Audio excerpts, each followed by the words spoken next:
Redditors who clean up crime scenes. What's the most bizarre thing you've witnessed? Crime scene cleaner here. My first Zuimama cleanup was quite an experience. Man shot himself in the head in his garage. I'll never forget needing to use pliers to pull teeth and skull fragments out of the drywall behind where he sat, or that blood and brain managed to make its way more than 50 feet across the garage. Most disturbing though was his pickup.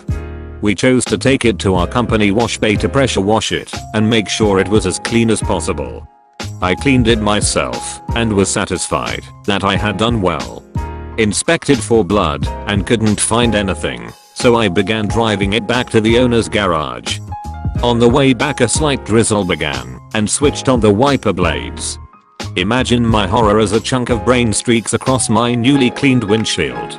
I pulled over quickly and cleaned it up, but it still makes me sick to think what would have happened if it didn't rain that day.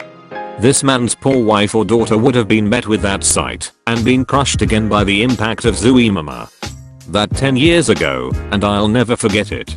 Now I triple or quadruple check every job. I don't clean up crime scenes, but I do remove the deceased.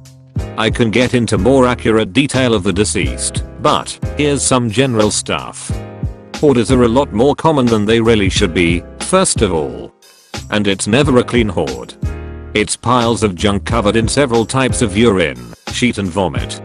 Molds I've never seen before, and probably insects that haven't even been discovered yet. I understand when the emergency services don't want to be in that kind of house longer than they have to, but I'll never forget having to ask them to help me because I couldn't distinguishing what was actually the deceased and what was just a piles of random sheet that looked more human than the deceased did. People will warn you bodies will bloat, and touching them the wrong way will make them leak. But the image you're conjuring up doesn't even hold a light to what it can be like. Insects skittering when you delicately lift a 400 pounds deceased onto your cot because one wrong move and they will start using. Oh, and the ones who had pets who were so desperate they had to eat their owner. Staring into the eyes of a big, brown-eyed mutt who is happy to finally receive human contact, and all you can't think about is how the deceased is missing their entire face. Poor things were just hungry, but it's unsettling. Family member did heavy duty cleaning including crime scenes. A guy shot his head off with a shotgun. EMTs were supposed to pick him up, literally, but missed a large chunk of brain behind a couch. That was when said family member decided to find other engagement. I occasionally work on the weekends for a funeral home. It's decent money for what is essentially 2 hours of call out work when their normal staff is off. Last year I was called in at around 5 in the morning. A 30-something-year-old guy had killed himself, shot himself, in a pretty small 2-bedroom apartment. That wasn't the bizarre part at all, since I've seen it before on call-outs. What was bizarre was what was in the apartment. Literally thousands of documents, piled on the floor, on a desk, on shelves, of people's financial information. Credit card statements, bank statements, personal data, etc. Probably 3,000 folders with all this stuff in it. Even where there weren't piles of folders, there were just loose papers, magnetic cards, surveillance cameras. It was just the weirdest thing I've ever seen.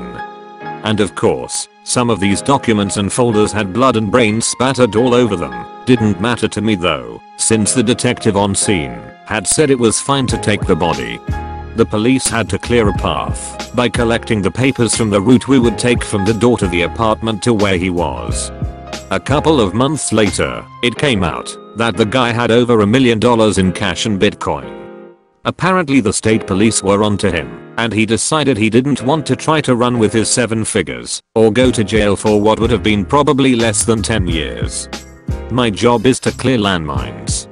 I clean war crimes, you can say. Yay, bit of a stretch, I know. Recently a cow had walked into a minefield in our area of operations and stepped on a small anti-personnel mine. However, this mine was boosted by having been buried on top of a directional fragmentation mine. Gamers and soldiers, think Claymore, but bigger. The cow had literally been split in half, with cow intestines spread all over the area and hanging from trees like Hannibal's Christmas ornaments. So, I work in healthcare. crazy stuff comes in all the time. One time a woman came in who was shot in the vagina. She was dirty, in only a bra. I thought she was a prostitute tossed from a car. Turns out she was drinking with her BF and another guy. She and the BF got into a fight. Like, serious fight. The BF starts choking her out. So the friend runs upstairs, grabs a gun, and tries to shoot out the legs of the BF. Well, he missed and shot her instead. Took a bit of explaining to clear that up. Was dispatched to a vehicle vs pedestrian call a couple months ago, and when we arrived on scene it was like something out of a movie.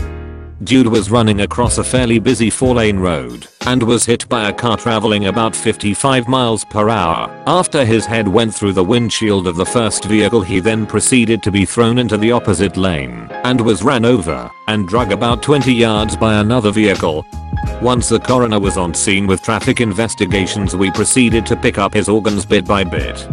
It was a fantastic anatomy lesson.